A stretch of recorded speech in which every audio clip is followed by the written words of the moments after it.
And we're back. Welcome to episode 10 of the Jungle Podcast. I'm your host. Double digits. Was that double digits? I know. Double I'm digits. John. You know Jeff as well. I can't believe we made it to 10. I guess we've been doing it for what, 5 weeks now. Yeah. So welcome back, everyone. If this is your first time listening, you can find us at the Jungle Pod on Twitter. We can be found on any podcast platform essentially as the Jungle Podcast, and you can find us on YouTube as the Jungle Podcast as well. Jeff, episode 10. Episode 10, man. Good to see you. I hope you had a good weekend. It's been shitty weather here all day. And so I've been looking forward to this and looking forward to diving in the Jordan documentary last night. I know it all wrapped up, so it'll be good to talk about. But, yeah, man, good to see you. Yeah, we'll go through some Michael Jordan stuff. And we also have a topic that we haven't touched on too much, or really at all, which is college football. We have some content around that for you. But before we hop into that, let's get some news and notes from the weekend out of the way. Jeff, you want to kick us off? Yeah, I'll kick it off. And this one kind of came out today, and I'm not sure if you saw it, but in honor of the MJ doc. So ESPN ran a poll, and they surveyed 600 people of different age ranges to decide who the fans thought was better, MJ or LeBron. And overall, 73% of fans think Michael Jordan's the best ever. MJ. Yeah. I bet there's a lot of people like me who maybe would have made an argument, or maybe just because they, have seen LeBron more recent, might have voted differently like a year ago. But yeah, I mean, but they asked like 17 different questions, everything from best passer to stuff off the court also, and he swept every one of them. One of them, I saw this. I know that you're. I think I saw it side by side. One was like most amazing. There were some weird ones too, right? Like, there what does that were mean? some weird ones. Yeah. Okay. Best shoes. Best shoes was on there. Most, but like off-court appearance was on there. So whatever with that. I actually think LeBron's off-court stuff is pretty phenomenal. I mean, the guy's like so generous. You know what I mean? So, but when it comes to pure basketball, I mean, we've talked about it. Yeah, I agree with the fans there for 73%. Yeah, I like that. Yeah. And there was another one that came out today that I literally just saw. So the NFL in their proposal, because obviously, all these leagues are starting to come back. And actually unrelated to that, you see New York, California, and Texas. They're all kind of working together on giving the green light for sports to come back, pro sports. Really? Because I thought that like especially California was extending the stay-at-home stuff. So now they're working to trying to get it back. It's changing by the day. Yeah. I mean, you're right. It is. Well, yeah. California's the really weird one because I think they've got like the most, D1 programs for college. They were putting like the, they're putting was it kibbutz on it or whatever? I don't know what the saying is, but for some reason, I don't know, the kibosh, isn't that a word? The kibosh? Putting the kibosh on it? Whatever, man. They're putting the kibosh on it. I put the kibosh on that term. You did. They didn't like, so apparently they weren't going to let the NCAA go forward with pro sports. I think all these leagues are like, the NBA is scrambling to try to get something in, like a 40-game finish for the playoffs, and everyone's looking at July and August. And I think like if you're going to do it, you got to get the ball rolling on a lot of that stuff now. So you everything okayed in time. But with that being said, so one of the things that the NFL is doing is they're experimenting apparently with Oakley, with their face masks and like visors to put like N95 like breathing apparatus material in your mouth. The stupidest idea, in my opinion. Like, I can't imagine playing a game with one of those on. You're bleeding and like sweating, like spitting, and you think a guy who's not wearing knee pads since like the 7th grade, like really cares? Yeah. Like, come on, man. Like, test them like the KBO's done. If everyone's fine on the field, the UFC laid out a great blueprint last week. They had 3 cards. The UFC put on 3 cards. I know it's not as many people, obviously, as an NBA game, NFL game, whatever. But you're telling me that we can't test everyone, and if everyone's fine, let them go play? Yeah. I mean, the biggest thing is going to be like who gets paid what. That's, I think, the biggest thing that's going to hold up. The athletes want to play for the most part, and that's kind of what I've seen. Yeah, they want to get back on. I mean, no one wants to end a season. Think about being an NBA player and all of a sudden the season just ends, especially like the Lakers, who haven't won a title, for a little while now, and it was their best shot, LeBron's best shot. His biggest rival right now isn't anyone he's playing against, but it's MJ, who just came out with this documentary that everyone's enthralled with. Right. So LeBron's thinking, I can't wait to get back, add another title to my legacy, and kind of hopefully start to match this MJ momentum that's been going on. So I mean, I get it. I hope they come back. I really do. Especially football, because like the average career is like 2.5 years. Right. So how many guys are missing like literally the opportunity of a lifetime because they can't play? Yeah. I think overwhelmingly they want to do it. Yeah. So they're working to put N95 like filters in their face masks. Yeah, and then they're like, well, something like that. If you shove a bunch of crap in these guys' faces, like it fogs up the visor they found. Like, who would have thought? It's just a mess. Yeah. Like, dude, I don't even like wearing one like when I go to the store because it makes me so hot. I can't imagine playing. Oh, I hate it. Or even like you see people running with them on, you're like, you're a psychopath. How are you doing that? No. And especially with all the other equipment that you already have to wear to play football. I mean, that's absurd. That's Crazy. Absurd. Well, yeah. Well, we'll see, I guess. I did see in other news, Tua Tagovailoa's younger brother, is it Talia? I believe. Yeah, I have that one. I had that later. I was going to talk about it, but okay. I was struggling with the. I think it's Talia. Tagovailoa. I don't really know. Tagovailoa. Yeah, transferring to Maryland from Alabama. Apparently, the old coach from Bama went to Maryland, right? Yeah. Yep. So, I mean, look, he's going to have a better chance to play. I mean, you got to think he's probably a day one starter there. I don't know if he would have. Yeah, he wouldn't have gotten much playing time staying at Bama. So, I like it. I mean, Maryland's not they're in the Big Ten and they haven't done very well since they've gotten there. So I guess we'll see what happens. Yeah, Loxley, we talked about a little bit that offline. He's put together some nice recruiting classes for Maryland, kind of locking down some of the DMV, keeping those kids home. But yeah, he was the offensive coordinator at Bama under Saban when Tua was a freshman and just lit the world on fire. There were actually rumors that Talia was going to go down to Miami and play for the Hurricanes because Tua's on the Dolphins. Oh, and I didn't think about that. They've always lived together. Like, Talia moved from Honolulu and went to school for a senior year of high school in Bama. Tuscaloosa. Yeah. The whole family moved to Tuscaloosa, didn't they? Right. Yeah. So yeah. It'll be interesting, man. It's going to be fun. Like, if you're a program like Maryland, like, what a great way to get some interest going. You got to tag along. Absolutely. He's not his brother. Like, he was a high-rated quarterback. He's not right. But it'll be fun to watch. Yeah, that'll be fun. I mean, hey, look, add some more parity to the Big Ten. That'll be great. It's been dominated by 3-4 teams for the past how many years, and mostly just one team in Ohio State. Yeah. You know what I mean? So let's hopefully, I'd love it. Minnesota's starting to get a little bit better. We'll talk more college football later, but it's all coming out here with that. So happy for them. But I thought that was interesting. That's an interesting choice, Maryland. So one thing about an alumnus of my college, IU, Indiana, was Cody Latimer, the wide receiver. He's a Hoosier, and he had a poker game go bad on Saturday night. Did you see I did. Threatened his best friend with a gun, and the gun got shot a few times. The cops came. That happened. The stuff I talked about last episode on Friday happened, with the 2 cornerbacks getting arrested for armed robbery. And Ed Oliver, for the Bills, Ed Oliver was a top rated player in the country coming out of high school, and he got arrested for DUI. Yeah, man. And possession of a weapon. Yeah, I mean. Yeah. Now look. Thankfully it was in Texas. You got to have your gun on you. You got to, but thankfully it was in Texas, which in Texas both of those are misdemeanors. Whoa, really? Yeah, they're both misdemeanors. So good to know for me. Yeah, I'm gonna.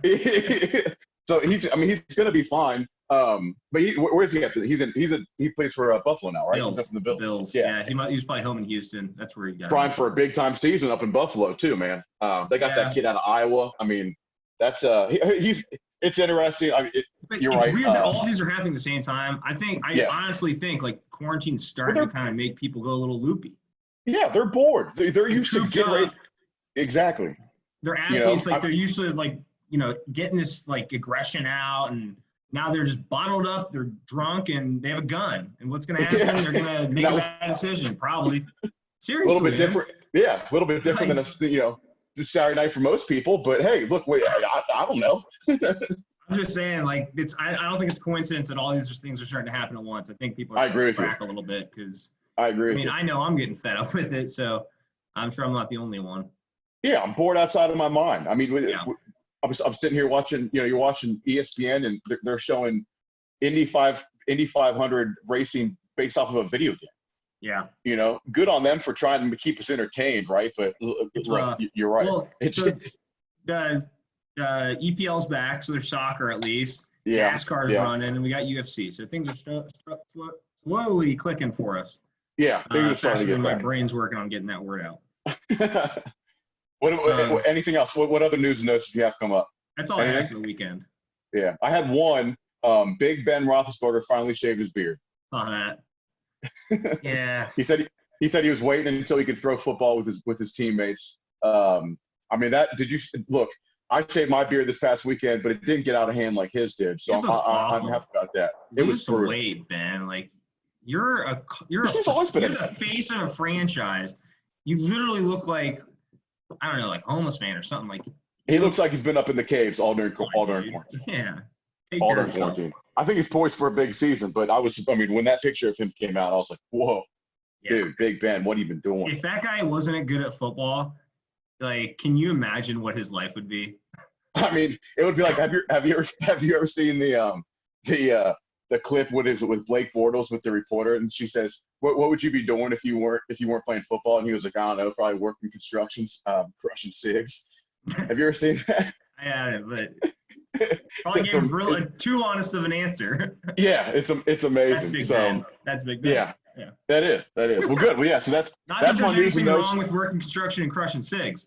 Hey, that's an absolutely honorable profession. And hey, you want to crush cigs, crush cigs. Crush them. But yeah, crush them. Well, look, that's all I have for news and notes. You want to move? It's Monday. We got our weekly kudos. What'd you get there for kudos of the week? So kudos of the week, Hunter Green. Hunter Green's the top pitching prospect, one of the top pitching prospects in baseball. He also happens to be a Red. This guy can throw gas, like well known. So he put a video out of him throwing. Basically, it's a Tesla. I'm sure it's his. Flying down the street, and he throws a baseball right through the windows. And someone catches it through, and like kudos to him for doing it. I'm assuming it has to be him, but who would if you screw it up, you're throwing a baseball at your Tesla. And I'm sure like who's the dumbass who said go for it? Yeah, and I'm sure it's not like he's not throwing a knuckleball. He's throwing a fastball through that thing, so it's going to put a dent. Dude, yeah, I don't think he can throw soft. Right. I mean, that's he throws gas. That's his thing. Have you ever seen they used to do? I think it was a long snapper for the Eagles once, who put out a video of him long snapping through a car into a mailbox that was moving. But I'm sure it wasn't going as. Yeah, but I'm sure it wasn't as fast as the Tesla was going. A football wouldn't be like it would create some problems, but a baseball, like you're at. Yeah, you're right. Best, it wouldn't dent it. You're cracking the hell out of your window and denting the hell out of the car. Like, there's no way that can't go wrong if you hit, kudos to him. So he made it through, and the other guy caught it on the other end, huh? Yeah, and then go check it out. More kudos to the guy who caught it on the other side of the car. That's right. I know. You know what I mean? Think about that. Yeah, that would be one of his catcher buddies or something. But yeah, you're probably. I was like, first thing I was thinking is, whose car is that? Well, that's a good one. That's a pretty cool trick. Mine, I went away from the sports world for my kudos of the week. There's a man who lives in Alaska. His name is Toshua Parker. He's been making 14-hour boat trips to Costco because he lives in an Alaskan town that's only accessible by plane or boat. He's been making 14-hour round trip trips to Costco to feed his whole town every week. So kudos to Toshua Parker. In a boat or a plane? In a boat. 14-hour boat trip. Jeez. Every week to Costco. How are they getting food before? I mean, it's probably been like delivered in, or maybe, I don't know, honey. It's Alaska. Whoever was doing it stopped doing it. Yeah, whoever's doing it wasn't doing it anymore. Whoever's doing it, they weren't getting stuff delivered. Yeah. So, But yeah, Joshua Parker, kudos to you, my friend. That is one hell of a money gesture does for your that town. cost? I can't imagine. I'm sure. Like, I'm sure weekly. It's probably like boats aren't like very like efficient with their fuel usage, no, right? no. They just like guzzle. I'm sure he's like calculated and like they've like come together as a town. There's probably like a weekly big envelope or something that everyone puts money in, and and they go and do it. And they're probably that was pretty cool. Yeah, they probably eat all the stuff they hunt. And, yeah. Anyways, that is cool. I like that. Yeah. Kudos to Joshua. So moving on to this past Sunday, last night was the last time we're going to talk about this. The Michael Jordan documentary finished up, episodes 9 and 10. I don't mean to. Overall, like one of the best sports documentaries maybe ever. I don't know, like it was good last night, but I feel like a lot of the good stories were out of the way, and they just kind of focused on the games. There were some good tidbits in there. Yeah. I was a little let down by I don't know, the bombshell they talk about at the very end with like there could have been the 99 Bulls. That was the big takeaway for me. They didn't talk as much about like the personal stuff, and it was more just about like breaking down the sequences in the games. That's what I kind of got from it. That's true. I mean, I was happy to see like the old highlights, right, of those last 2 years against the Jazz. I remember those series; they were awesome. I did think it was interesting at the end, and actually, I was talking to our other buddy Jordan about this. He mentioned like Karl Malone never really talked. Like they never had like a one-on-one with Karl, which you would have thought that they would have like interviews. Maybe he said he didn't want to. I did like his gesture when he got on the bus after they beat him, and he shook everyone's hand. Karl Malone, class act, all-time great, obviously. But then they didn't go into anything after. Like I thought maybe they mentioned a little bit more about like Jordan joining the Wizards, Scottie joining the Blazers, Steve Kerr going to the Spurs. That type of stuff. But hey, I mean, I get it. It wasn't about them either. It was mostly about Jordan, and that's probably how he wanted to leave it. Well, the title "The Last Dance" kind of hinted. I think that was right. The end of it, but right. Yeah, I don't know. Like, I don't want to poo-poo it after saying it's like the greatest thing ever. But like, I don't know. I enjoyed the other ones more. That's the best way. No, I agree with you. I don't think they were the two best episodes, but they were still great. Yeah, of course they're. Yeah, it's better than anything I can make. But now, what's interesting is that 98 Bulls team is the oldest team to ever win a title. Really? Yeah. So it's our oldest team since then to win a title. So who knows if they would have gone. They were debating today how many would they have won if they would have all stayed together. And I think Max Kellerman said 10, and Stephen A. said 8 or something like that. I mean, 10 titles is kind of ridiculous. 8's probably a little bit more feasible. But then you also think like if Jordan hadn't taken that year and a half off, who knows what really would have happened? Yeah. If they won 4 in a row, Scottie would have wanted to go get paid more money. I mean, a lot of people would have wanted theirs to get paid more and more and more. So who knows if they would have stayed together? The coolest thing ever. And like when you hear like Phil Jackson's the greatest coach ever, when they said they all wrote, like he said, bring something, like write something down, and then we're gonna burn it in a coffee can in the dark in the locker room. That is just like that's Phil's a different bird, man. Stuff like, man, that's like that. Kerr said it was like the most powerful moment he's ever seen, right? Yeah, that's so cool. That's so cool. That is cool. I mean, I think that, and what was really, I mean, they said MJ wrote a poem. Yeah. I mean, I can't imagine MJ sitting down and writing a poem, but look, you saw the emotion that MJ got out of the game of basketball, during all this. So it was cool. I love Phil Jackson. I thought his interviews were some of my favorite for sure. He's like a Native American chief. You know? I mean, he is. He's like the Oracle or something. Like he is, man. And then he goes to LA and wins a bunch there. I mean, he's the man. Wins 5 there. It's also Steve Kerr went from Chicago. He and then won another one at the Spurs as a player. Yeah. Yeah. It's gonna be the thing with him and Robert Horry, right? Like that's right. Yeah. Every final since what was the stat? Since I think 95 or 96, 96, 97, 98 to like 02 or 03, every one of them had either Robert Horry or Steve Kerr. Yeah, 2 sharpshooters that good role players. Big shot Bob. Yeah. Yeah. That's right. Yeah. Yeah. But it was, how I mean, hey, about Leonardo DiCaprio making an oh appearance? yeah, Hey man, that that was was poetic. Like, that was dude. I it's was so looking at it, cool.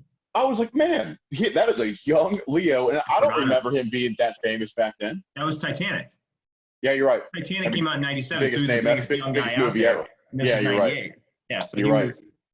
Yeah, and then, I think Jordan said he was watching. I actually haven't seen the movie. They talked about like the Man in the Iron Mask. Man in the Iron Mask. Yeah. So yeah, that was just a little cool thing to see. Like it's cool seeing that snapshot in time, Yeah. right?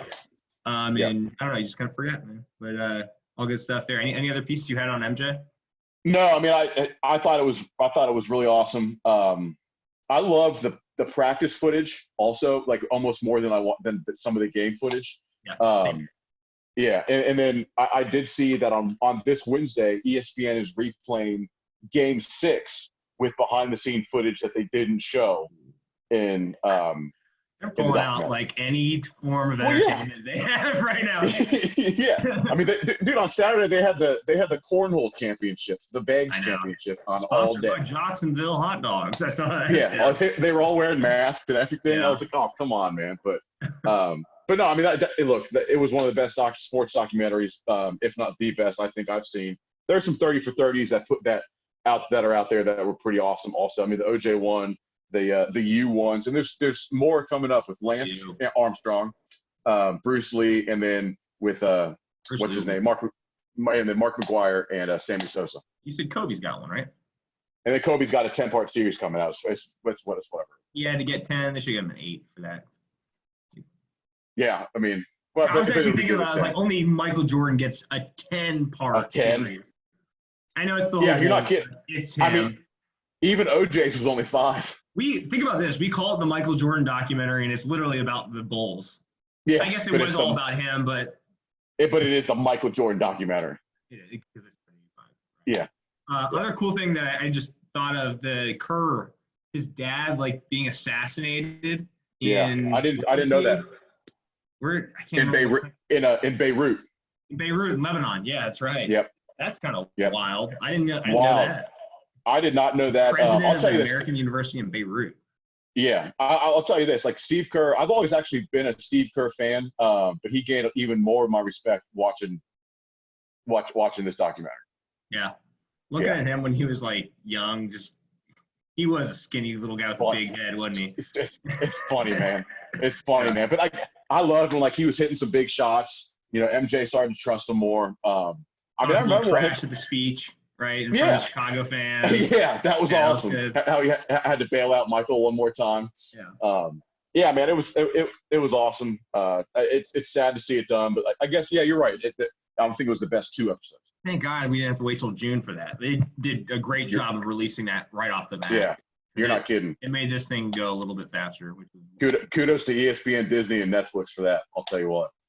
That could have been the kudos of the week. That could have been. Yeah. But, maybe next time.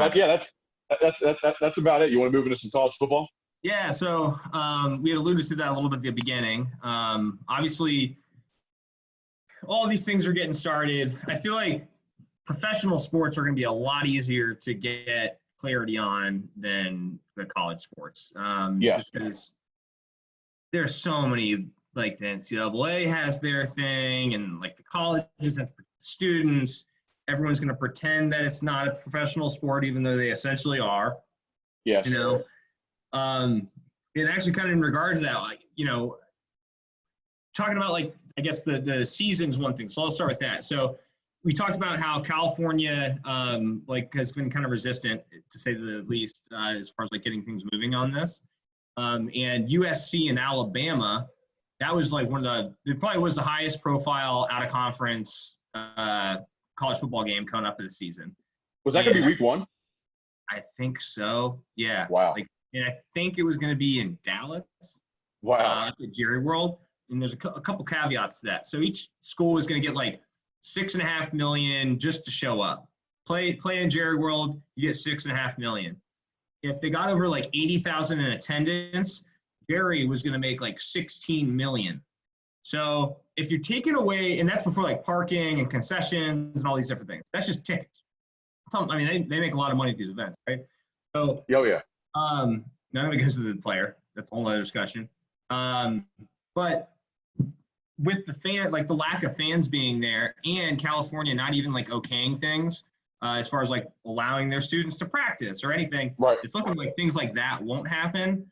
So a lot's in limbo. I mean, like I feel like the SEC is going to play. I think they've already like agreed, like, hey, we're good.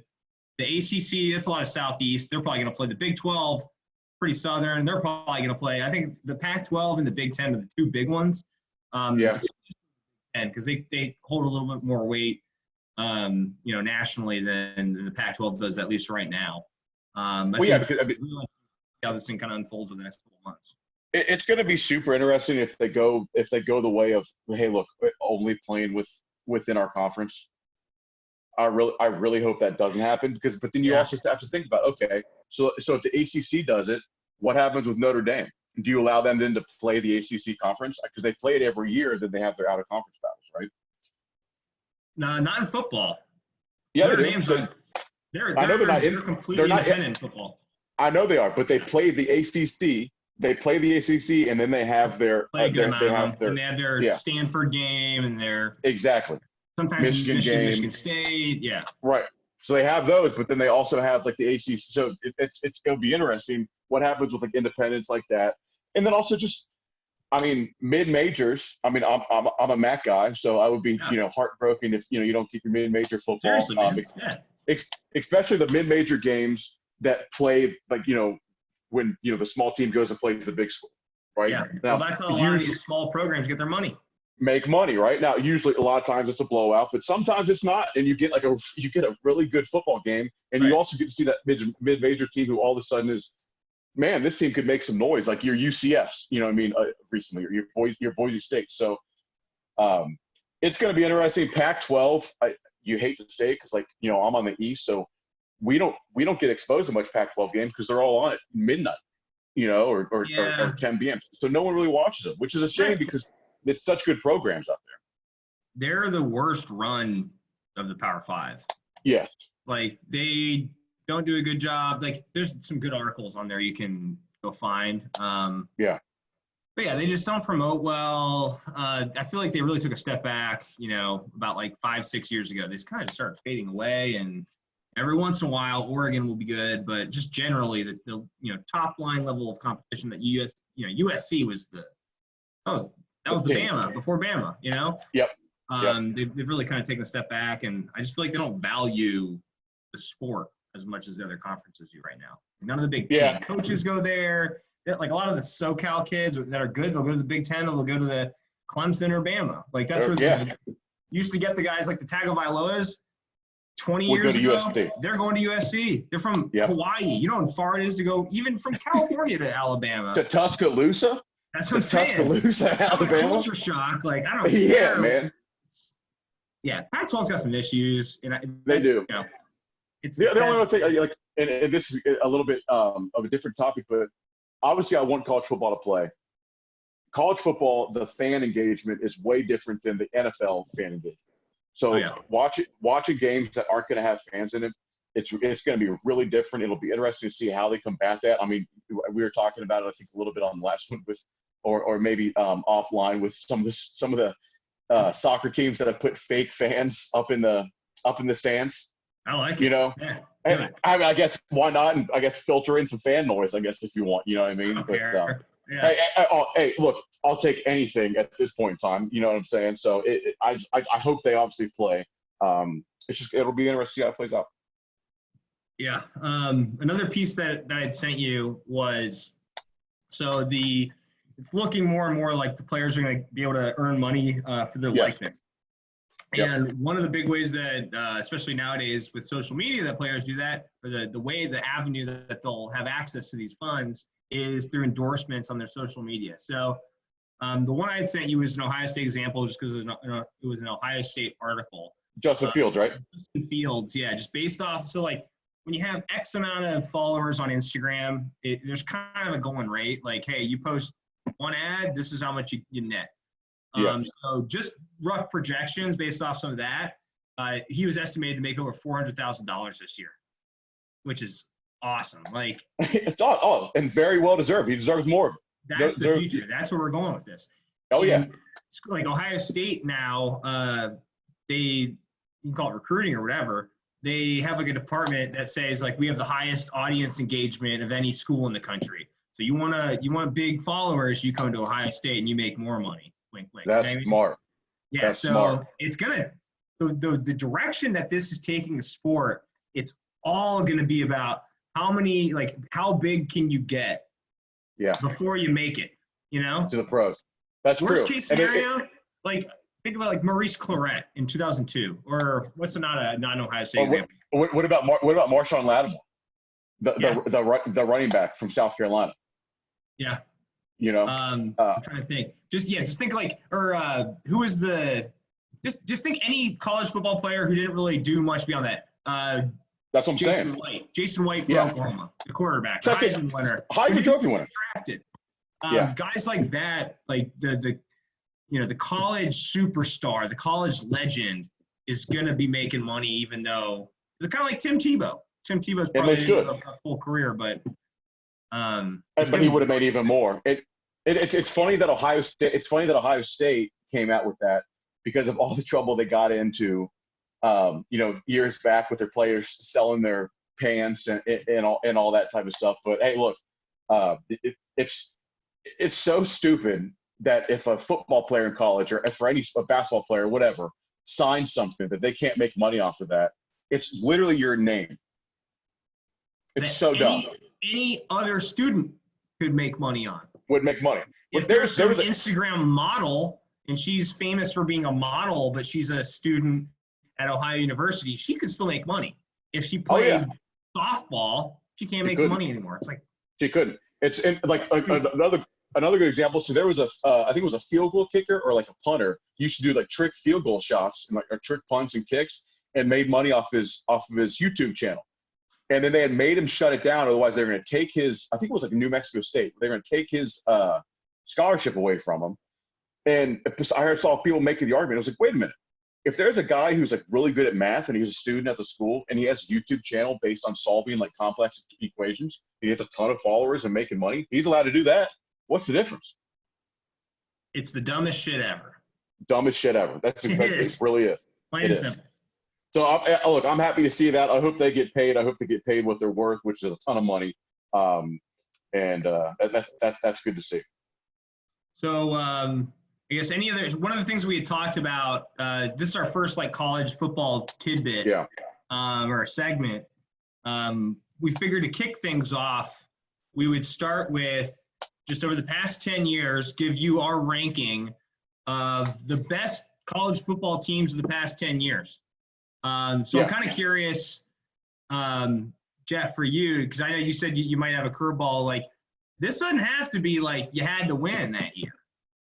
It doesn't. If it was 05, like, I know we're not going that far back, but like, if it was 05, I would have included both USC and Texas.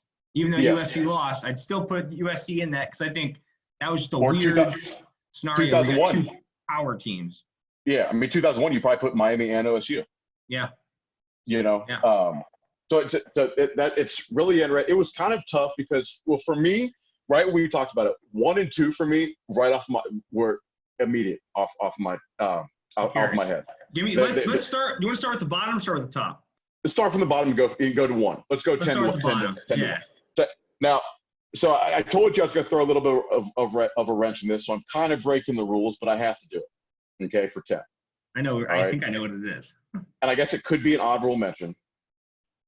But the 2017 UCF Golden Knights. Dude, I literally have under 10.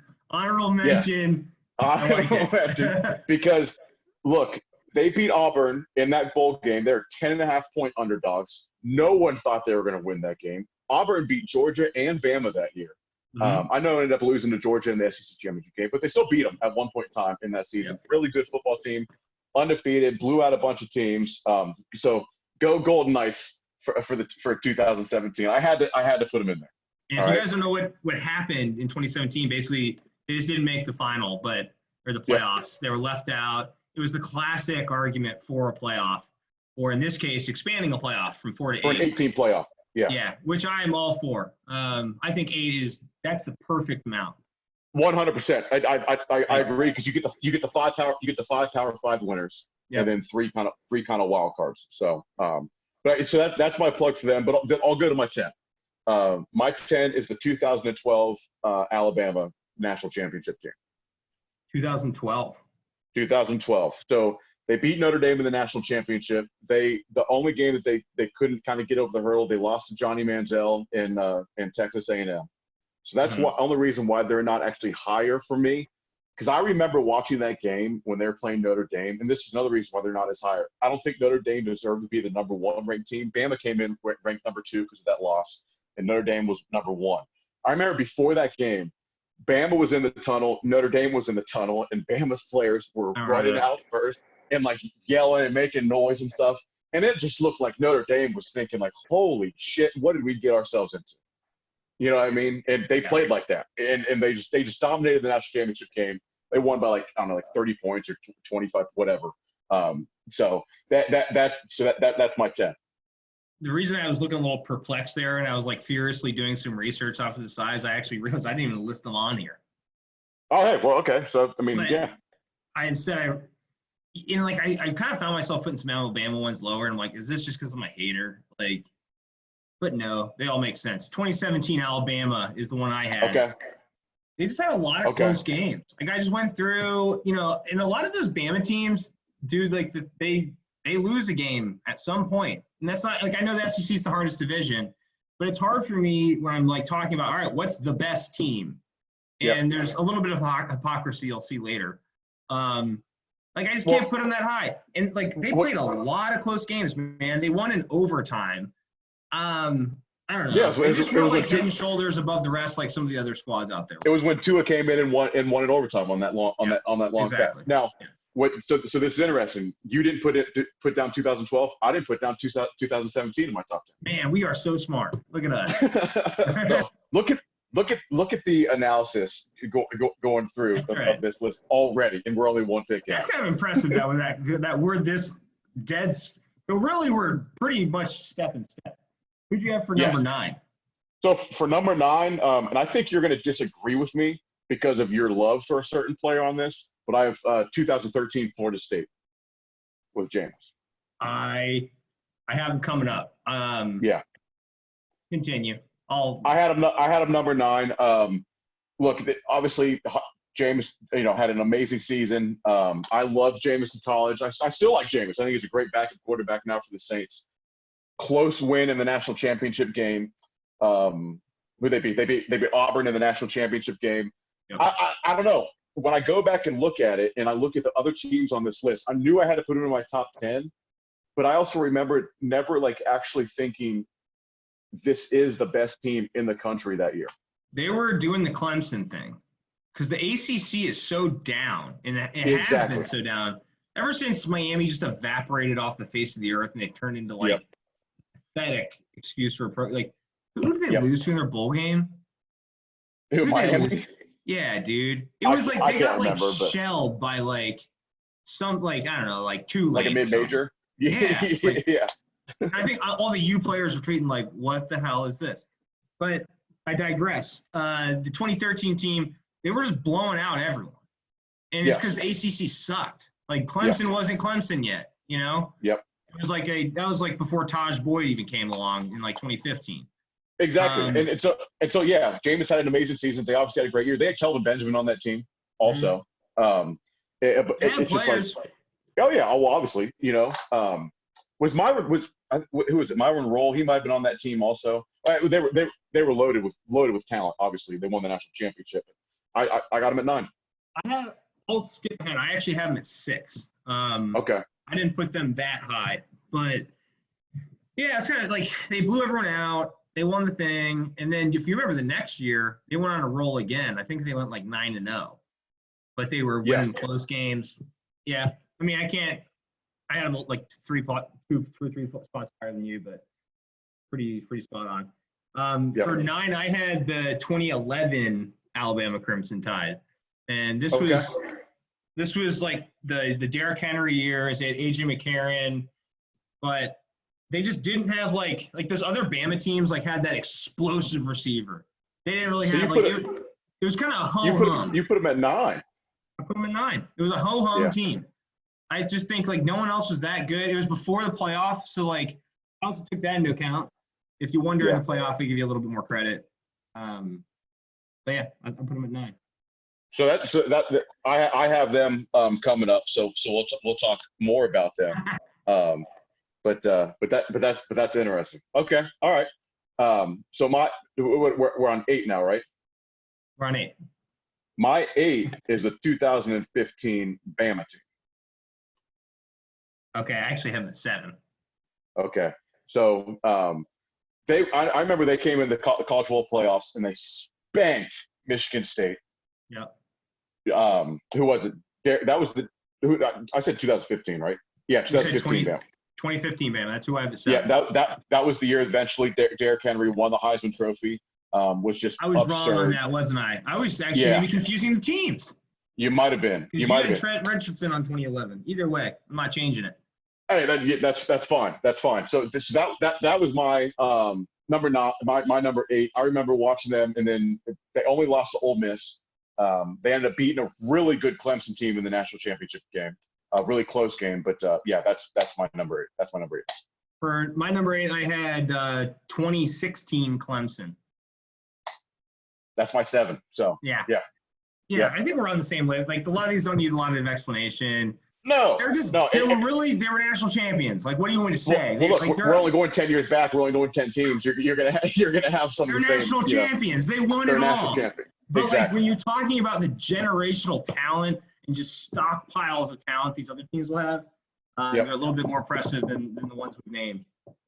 How about number 7? You said you had 2016 Clemson. My number 7, was 16 Clemson. Okay, and 7 I had 2015 Alabama, which you've already talked about. Let's go to number 6. So my number 6, we talked about this. This is going to be a team, and they maybe might get jumped on for having them this high because they didn't win a national championship. But the 2016 Bama team that lost to Clemson, which I guess I should have actually flip-flopped them now that I'm looking at this. Clemson obviously beat them. That's great. So I don't know why I did it that way. But you know what? I'll still stick with it because actually going into that game, do you remember how much Bama jumped on them? And I thought for sure they were still the better team. Yeah. But Clemson ended up coming and taking it. Deshaun Watson, what do you do? Hunter Renfrow had that late touchdown. That was when Hunter Renfrow was a freshman on that squad too. Remember, he was like, "Who is this like little white dude like running around just making plays as a freshman?" Making plays, and then I think one of the reasons too why I do have them this high is just because their defense throughout the whole year. I think they gave up like 20 points like twice, if that, maybe not even 20 points. So I'm going to stick with. Look, I'm fine with them. I think if they would have played that Clemson team 10 times, I bet you they win 7 of them. So maybe they were the better team. They're back to back on my list, 6 and 7. I know I kind of put my foot in my mouth there with that ranking. I just did it right before, so now we're even. So that's where I'm at. So number 6, 2016 Bama. I like that. So number 6, I already told you I had the 2013 FSU team. I had them a lot higher earlier, then I went back and like regraded. And I was like, I got to move. What I did now. So I'm going to go to my number 5. At number 5, I had 2018 Clemson. Okay. That team was just, Lawrence is like the most exciting quarterback. He made, I'm trying to think of the right way to say it. He isn't the most impressive quarterback performance I've ever seen because that would be 2005 Vince Young. But as far as just true freshmen against the vaunted, Bama defense, just shredded them too. Man. Just I don't know. That was a like dominant so game. Impressive to me. Like, look, you could put him in that same category as Vince Young, even with that 2005 season. 100%. He's like Vince Young molded with Andrew Luck. Yeah, and he's right now is going to be the number 1 pick. He just doesn't make bad decisions. Like that game was like I remember watching that because I thought Bama was going to win that game also, but then Clemson just came out and they were just different that day and just smoked. not intimidated. No, Every smoke. wide receiver on Clemson is 6'4" and runs a 4.3. Like they just got freaks, man. And then they have a defensive line that's out of this world. Linebackers that can fly and they're big. They had like 3 top 10 picks on the D line. Yeah, it's just it's absurd. It's absurd. And they always have, even though the running backs a lot of times don't get much love since like CJ Spiller, who's the after him. CJ, I remember it was Thunder and Lightning and Spiller's Lightning. I can't remember the other one, but yeah, but they still always have a really solid backfield. Obviously it's Clemson. Dabo. Yeah, there aren't many people I hate more than Dabo. I just hate his name. It goes by Dabo, but I'm not a huge Dabo fan either. But they have definitely dude can coach that program. And he can recruit, and he's building something scary. He already has. Yeah. So I'm on my 5. Oh yeah, your 5 comes before your 4, doesn't it? Yeah, it does. My 5 is 2010 Auburn with Cam Newton. Dude. So undefeated season, won the national title. Cam Newton was unbelievable that year. Not really much else you got to say, except they did rally. Remember in the Iron Bowl to beat Bama, they were down 24-0. So to come back and win in that game, that's my number 5. One of my favorite years of college football ever. Yeah. Cam Newton, man, I'm putting my foot in my mouth. I just said Trevor Lawrence and Vince Young. Cam Newton might have been the most impressive single year I've ever seen in college football history. He came out of nowhere. Like, you didn't know who he was. He transferred from Florida. He was in Florida. I remember, I think he was class of 07 or maybe 08. Yep. I remember him as a recruit and being like, because he was committed to Urban Meyer's Florida teams, and I hated him because I'm like, who the hell is this guy? He was like, it's like, I remember when we were younger and Derrick Henry signed with Bama, and you were like, dude, there's a 6'3", 250-pound running back who runs a 4-0, like a 4 flat. Same thing with this guy. It's like, this is just stupid. You know what I mean? Yeah. And, dude, he lived up to the hype. I remember it was him, and I can't even remember the defensive tackle's name. He was number 98. He was a first-round pick. I'm blanking on it. That 2010 Auburn team was just not afraid of anyone. Like, they had the Iron Bowl, like the most miraculous comeback ever. Like, I remember exactly where I was at the moment. I have them as my number 4. Okay, so there you go, yeah. One of my favorite teams of all time. Yeah. I love it. And the guy's name was Nick Fairley. He went to the Lions. I remember that. Yes, Nick Fairley. That's right. But that dude was a bad dude. And they had, like, Cam on one side in the middle. He's a quarterback. And they had their bad dude on the defense, too, right? They were awesome. They were awesome. I'm looking at the roster. A lot of these guys on Wikipedia, you can't even click on their name because they didn't do anything with their lives. They do it afterwards. What did they do with their lives? They didn't go on to, like, stardom, like a lot of the other teams we're going to tell you about, they've got, like, 10 first-round picks.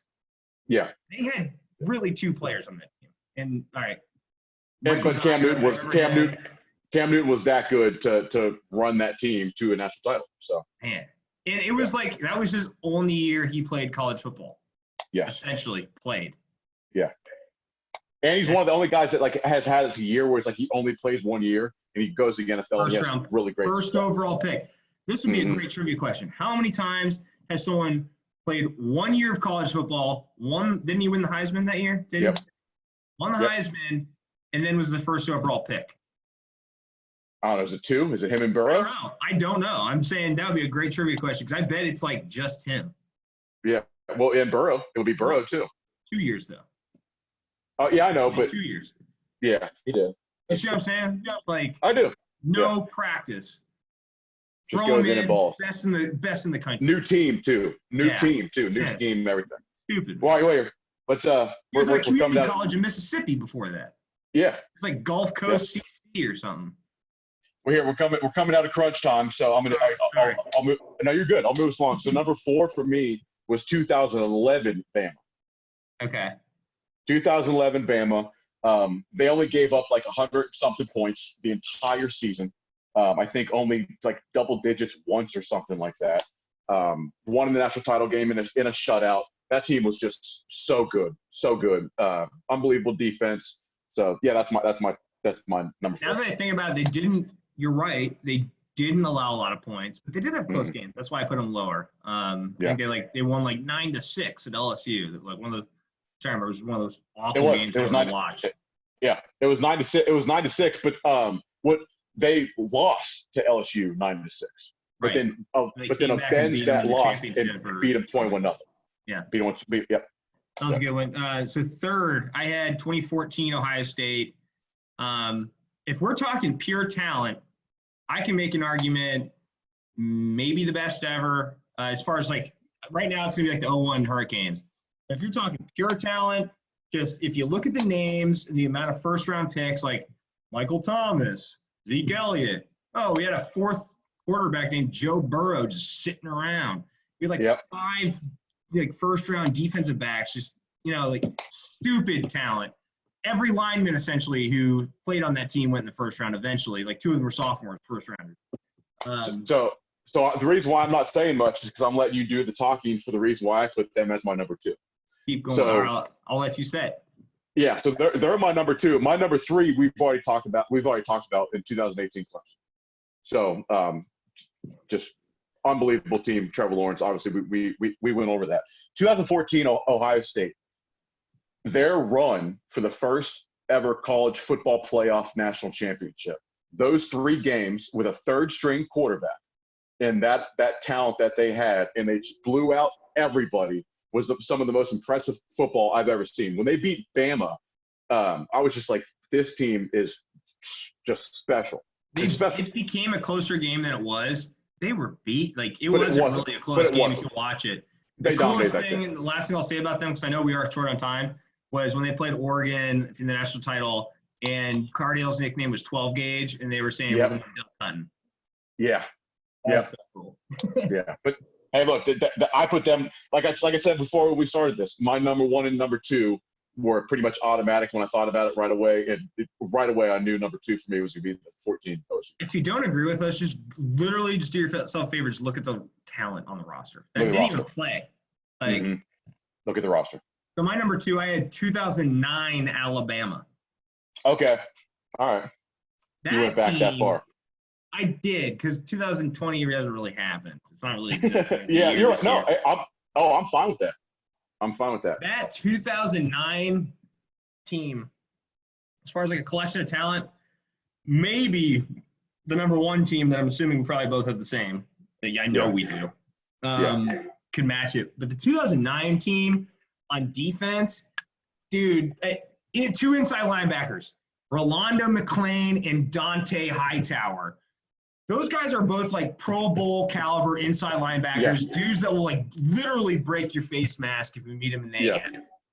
I think Terrence Cody, like, dude, there's just so much. Mark Barron. Remember how big Terrence Cody was? Oh, you ever heard of Julio Jones?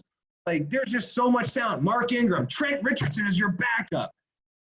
Filthy. That's my favorite Bama team of all time, because they would just like kick your ass, like front, like offense and defense. They'll beat your ass. And you know what? And they beat the crap out of Texas in that national championship game. It was pathetic. Yeah, they beat the crap out of game. They beat the crap out of Florida in the SEC championship game. That's my fault. You said we'll go back to 2009, and I was only thinking they would for sure be on my list. So that's a good job. That's on me that I don't have them as high. One less Alabama on the list. Ooh, man. Yeah, geez, yeah. But yeah, no, I agree with you, and that'll bring us into our number 1, which I assume we're both the same. 2019 LSU Tigers. Go Tigers. What was that stat we were talking about? It the entire starting offense on an NFL roster now. Yeah, essentially. I mean. Yeah, the entire start or anyone who's like draft eligible or could go to the NFL is on an NFL roster. That's just absurd. Oh yeah, dude, that's absurd. They were up there. I mentioned this on their podcast the other time. They like tied like the 06 Ohio State team with like the most ever in the first round or most drafted. Like just filthy talent. They had 5 guys go in the first round. Joe Burrow had the greatest season ever. I thought Ohio State was going to beat Clemson. I was very disappointed. But when I saw what happened to Clemson, against LSU, I was like, it didn't really matter because no one was going to beat LSU. They made Clemson look pathetic. Like what they did to Alabama too. I mean, before the playoffs. I mean, that was just unbelievable. Dude, or in the playoffs. Burrow came here to Austin, Texas, and lit it up when Texas was respected at the beginning. You know what I mean? Yeah. One of the most impressive single seasons I've ever seen for the team. Unbelievable. And the player. Best team in my opinion, arguably in college football history. So they for sure would be up there. It's hard to argue. Yeah. So that's our first attempt at some college football. Let us know what you guys think of it. Not much else to say. That's episode 10. We'll be back on Thursday. You have something else? Fact check real quick. I was mistaken. Oklahoma's who they thrashed in the playoffs before they went to the national championship game. I don't even remember who's on that Oklahoma team. They put up 63 points. I think it was 2015 Bama that destroyed Texas. Okay. It was one of those. No, I'm thinking I misspoke. But when LSU beat Alabama during the regular season, I just remember that game. That game put LSU kind of like over the top for me for the rest of the season. Last year. Oh, okay. So, all right, well, good. Yeah, let's wrap it up. First time doing college football. I'm sure there'll be more to come, man. That was a good time. That's it. Well, that's episode 10. Put a bow on it. We'll see you Thursday. All right, buddy. You guys.